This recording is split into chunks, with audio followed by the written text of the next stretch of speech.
Welcome to this tutorial on Emile Durkheim, where we will be looking at his theory of religion. So Durkheim was a French sociologist of the 19th century. He was very influential in his time, and his work is still appreciated by many scholars, sociologists, and theorists of religion today. So in this tutorial, we will want to break down Durkheim's theory into several parts.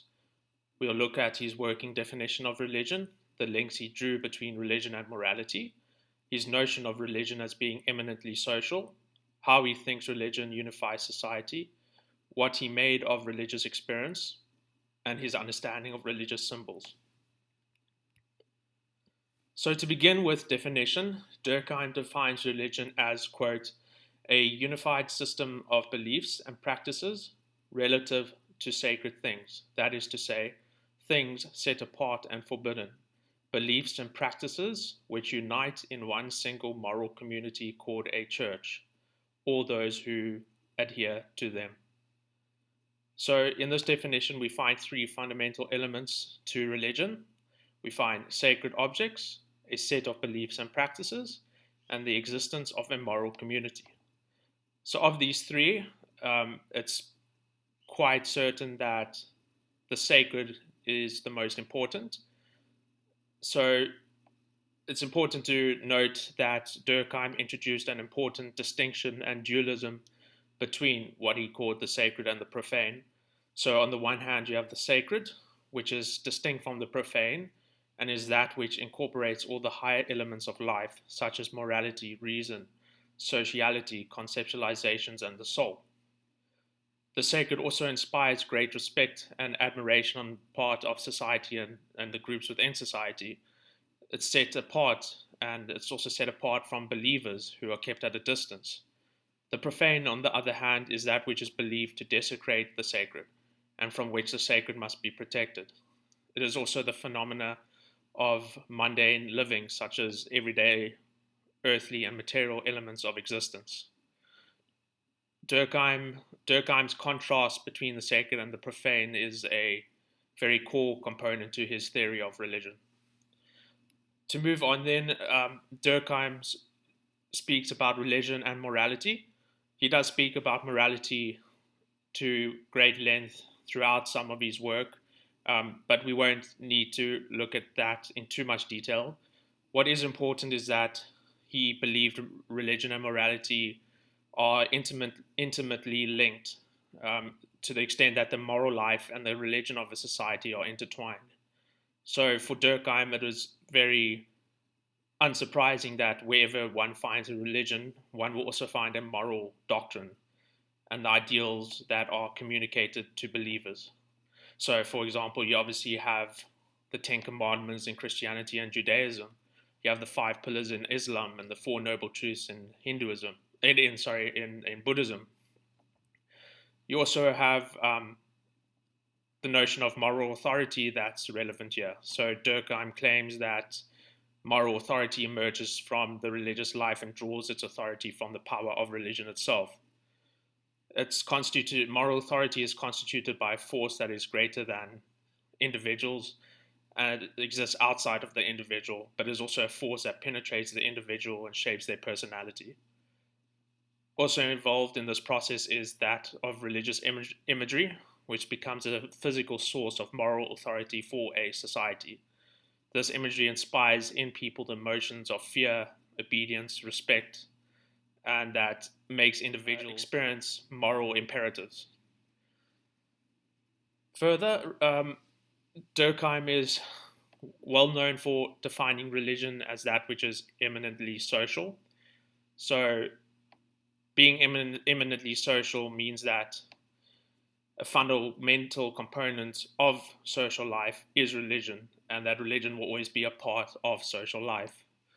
Religion is to Durkheim the most basic and fundamental social institution from which other social institutions emerged at some point in human history.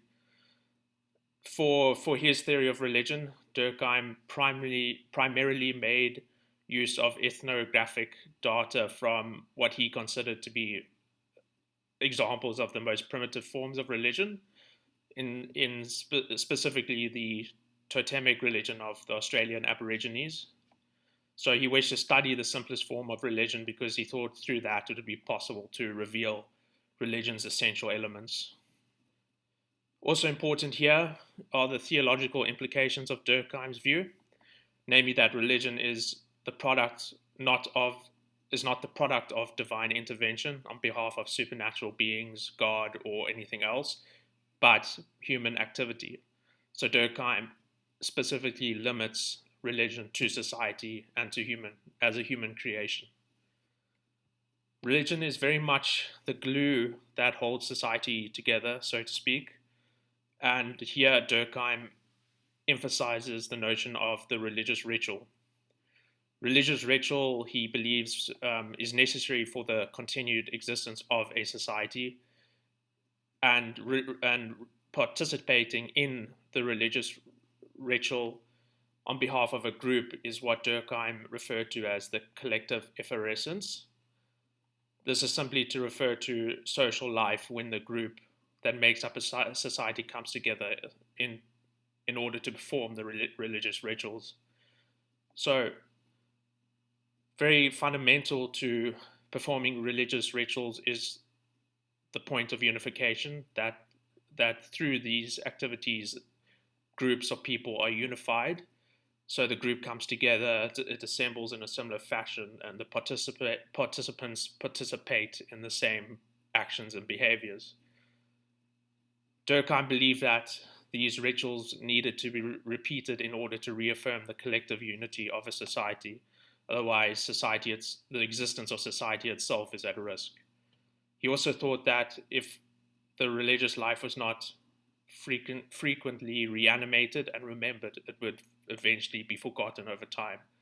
So these rituals and the remembrance of the need to engage in religious ritual is essential to the longevity and the vitality of religion and religious life. Also important here is Durkheim's understanding of religious feeling. So he believes that engaging in religious ritual produces a certain type of electricity or overwhelming force that leads participants within the rituals to experience a collective emotional excitement or delirium. It's as if the participants feel as though they've come into contact with some really powerful and extraordinary force or energy. To quote Durkheim, quote, under the influence of collective enthusiasm, people are sometimes seized by a positive delirium, which compels them to actions in which even they do not recognize themselves. Further, he says that when people come together, it causes, quote, exceptionally intense forces to arise which dominate them, exalt them, give them a quality of life to a degree known to them as individuals. This is the so-called experiential force that transports the religious individuals themselves outside of their own being in the experiential sense. It's important to note here that Durkheim insists on the reality of these religious phenomena.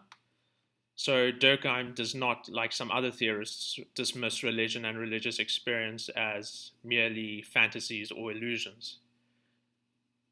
This is not to say Durkheim is affirming the content of religion, namely doctrines and beliefs, but rather he is affirming the social forces behind religion that serve to animate a society's religious life.